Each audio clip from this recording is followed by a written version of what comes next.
Bonjour à tous, soyez la bienvenue dans notre petite émission. Bonjour, bienvenue à EDC Martinique Sud. Dans le cadre de la journée des droits des femmes, nous sommes accompagnés de Madame Stéphanie Pérugin, qui est directeur d'exploitation de Total Énergie Antilles-Guyane. Bonjour à toutes et à tous. Je suis vraiment ravie que vous m'ayez invitée aujourd'hui et je suis prête à répondre à toutes vos questions. Voilà. Pouvez-vous nous expliquer votre parcours professionnel, s'il vous plaît? Alors moi j'ai eu un baccalauréat scientifique. À la suite de ça, j'ai fait une classe préparatoire au cours d'école d'ingénieur.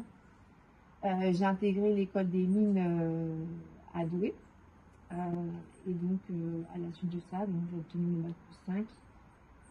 Et puis, tout s'est enchaîné, vraiment, tout s'est vraiment enchaîné très très vite. J'ai travaillé pour l'entreprise Suez Recyclage et Valorisation, qui m'a permis à la fois de travailler donc en France, dans la banlieue parisienne, puis en Australie.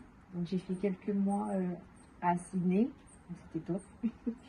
Et par la suite, donc quand j'ai postulé, j'avais trouvé que c'était très difficile de postuler en France métropolitaine. Je trouvais pas ce que je voulais. Les salaires étaient quand même assez. Voilà, j'ai des difficultés peut-être aussi, comme on disait, à négocier mon salaire. Donc c'était très difficile pour moi. Puis j'ai décidé de postuler à un VIE. Je ne sais pas si vous savez ce que c'est, un VIE. Un VIE, c'est un volontariat international en entreprise. Donc, c'est Business France qui propose des jeunes talents français, qui leur propose d'aller à l'étranger et puis de travailler pour des grosses structures. Ou des fois, c'est des PME, mais en tout cas, pour une structure française basée à l'étranger. Et donc, c'est là où j'ai eu, je dirais, la première expatriation. Et donc, j'ai été VIE, voilà, volontaire. À la République du Congo pendant 2 ans. C'était vraiment c'était topissime. Vraiment, j'ai adoré cette première expérience à l'étranger. Et une fois ce VIE terminé, je suis repartie en France métropolitaine, prendre de l'expérience sur la partie un petit peu plus réglementaire, la réglementation française, etc. Et puis je suis revenue. Je suis de nouveau en expatriation, si on peut appeler ça être en expatriation, être en Martinique, parce que c'est la France, mais je suis considérée comme étant expatriée aujourd'hui, et donc je suis ravie depuis le 1er septembre 2025, je suis déployée sur les Antilles Guyane pour 3 ans. Voilà. Et on peut... alors, est-ce qu'il y a une personne ou une expérience qui vous a beaucoup inspiré dans votre parcours? Alors, il y a beaucoup de personnes inspirantes dans mon parcours. Récompense, je pense à mon ancien directeur général. J'étais déployée à la République du Congo. Et donc, il a été vraiment comme un mentor pour moi. Donc, sur tous les aspects management, première prise de poste, etc. Et je pense, je dirais pas son nom, mais ça a été vraiment quelqu'un de très inspirant qui m'a permis d'avoir confiance en moi, confiance aussi en ma prise de décision. Et donc non, c'était vraiment une personne, ça n'a pas été le seul. J'ai plusieurs mentors. Je pense aussi à un chef de projet, toujours dans la même filiale, de Total Énergie, qui m'a vraiment permis de m'épanouir à mon poste. C'est important, je pense, d'avoir quelqu'un qui est capable de vous mettre à l'aise, parce qu'on fait de très belles choses dans nos prises de poste, mais des fois on fait aussi des erreurs. Et c'est bien aussi d'apprendre à être résilient et de se dire que je peux faire des erreurs et que mon chef, mon manager est capable aussi de m'aider à corriger ces erreurs. En tant que femme dans le monde du travail et par rapport à le côté familial et personnel, on va dire, est-ce que vous vous en sentez assez bien? Alors, allier, je dirais, allier la vie professionnelle, la vie familiale et aussi ma vie personnelle, parce que je suis un être humain à part entière, hein, même si j'ai ma fille, etc. Ça peut être difficile, je pense, quand on est une femme. Donc, ça a été peut-être pour moi un des plus grands défis, c'est allier vie pro et vie perso. Trop temps pour soi, mais je pense qu'il faut quand même garder ouais, qu'il y ait un juste milieu et qu'on puisse garder une petite cocon de temps en temps et qui fasse un petit peu soupape, quoi. Voilà, on a beaucoup de pression, bah, il faut une soupape de temps en temps et les côtés perso est important. Et la vie familiale, je pense qu'au début, j'ai peut-être eu un petit peu de mal à bien organiser ce côté-là. C'est peut-être ça, je pense, qui était un gros défi. Mais après, hein, juste pour juste pour dire que une fois que l'organisation est en place, ça va, il n'y a pas de problème. Oui. Mais il faut juste mettre cette organisation en place et puis après, ça peut.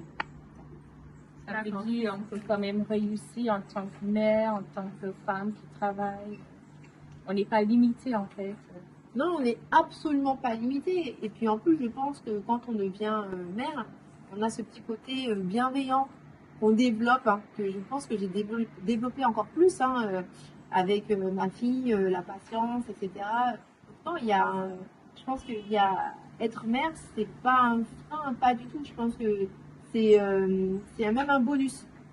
Ça m'a permis niveau management à être peut-être meilleure, bienveillante, à m'améliorer sur des choses où je pensais même pas que j'étais pas bien. Donc non, je pense que c'est un plus. Il faut pas le prendre comme un frein. C'est un vrai challenge, mais tout est une question d'organisation. Et moi, j'ai une question. Qu'avez-vous à dire aux femmes, du coup, pour leur parcours? Quand tu dis ce que j'ai à leur dire, c'est-à-dire comment les motiver. Oui, voilà, c'est ça. En fait, il faut vraiment, je pense qu'il faut rester naturel, rester fidèle à soi-même. Ça, c'est le premier point. On cherche l'équité, je veux l'équité, mais c'est aussi l'équité en tant que femme et pas devenir un homme. C'est vraiment rester femme, rester fidèle à soi-même. Il faut toujours avancer vraiment avec détermination. Je pense que quelqu'un qui est déterminé va toujours trouver des solutions. Il ne faut pas penser problème, il faut penser solution. Et quand on pense solution, on a toujours, mais vraiment, mais je veux dire, vraiment, toujours, on trouve un moyen, une opportunité pour pouvoir se dégager quel mot je pourrais utiliser vraiment pour dire que aujourd'hui, en fait, j'ai un problème, je trouve une solution. Ok. Exactement. Et oui, effectivement, tu pourras te démarquer en trouvant des solutions à tes problèmes, quoi. Voilà. Mais c'est vraiment avancer avec détermination et toujours viser plus haut. Ne pas se dire que tu as un plafond de verre, quelque chose qui t'empêche d'avancer, parce que si tu vises bas, bah, tu auras toujours quelque chose, peut-être pas de négatif, mais de plus bas, plus bas. Donc si tu vises haut, tu auras peut-être pas aussi haut, mais tu auras quelque chose de plus haut. Voilà. Voilà. Donc voilà, toujours viser l'excellence, je pense que c'est un bon. Peut-être pas aussi. Pour la dernière question, est-ce que vous pensez qu'être une femme, ça change quelque chose dans le monde du travail? Alors, ça ne devrait pas. Je pense que ça ne devrait pas. On devrait être choisi pour nos compétences et non pas pour le physique et l'apparence. Exactement. Ça ne devrait pas. Maintenant, je pense que on a peut-être des sensibilités différentes, peut-être une façon de manager qui diffère, certainement, mais ça ne devrait pas. Sincèrement. On cherche l'équité, donc c'est à la compétence, et c'est pas le genre qui devrait être regardé. Voilà. Et est-ce que vous pensez qu'aujourd'hui, dans le monde du travail, est-ce qu'il y a l'égalité des salaires? Bonne question. Je ne pense pas. Je ne pense pas, mais c'est peut-être aussi un peu de notre faute. On en a discuté peut-être tout à l'heure. Ce qui est important de clarifier, c'est aussi le salaire. Il y a une discussion avec les RH pour savoir, ben voilà, j'aimerais avoir tel salaire, tel salaire. Ben, je trouve quand même que ben, les femmes, voilà, j'aime pas généraliser, mais là je vais généraliser, ben, on a peut-être plus de mal à challenger et à donner peut-être une fourchette haute de salaire. Ce qui fait que de facto, à la négociation salariale, peut-être que vous aurez moins. Mais aussi, peut-être, c'est pas parce que le recruteur fait une différence entre le fait que vous soyez une femme ou un homme, mais c'est aussi peut-être parce que vous, en tant que femme, vous ne demandez pas plus. Et que les hommes, peut-être qu'ils demandent de facto plus. Ils n'ont pas peur d'aller demander plus 30%, plus 40%. Et ben, si on veut vraiment d'une personne et qu'on demande plus 40%, ben, peut-être qu'on va lui donner plus 20%. Alors que si moi, on connaît ma valeur, on va me dire, et que moi je demande plus 10%, ben, on va me donner 5%. Donc à l'entrée, nos salaires seront différents. Je parle peut-être dans un environnement, d'un contexte de 2026. Peut-être qu'effectivement, à l'époque, il y avait peut-être des grilles, etc. Je ne pense pas, mais je ne sais pas comment ça se passait avant.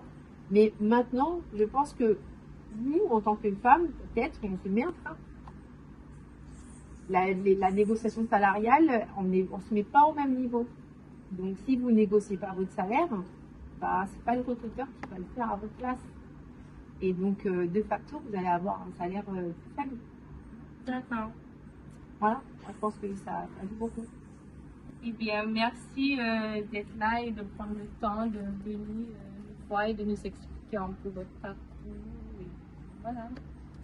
Bah, merci, c'est très gentil de m'avoir accueilli et puis j'étais contente de dialoguer, de discuter avec vous et puis bah, n'hésitez pas hein, si vous avez des questions. Il n'y a pas de souci. Merci à vous. Merci.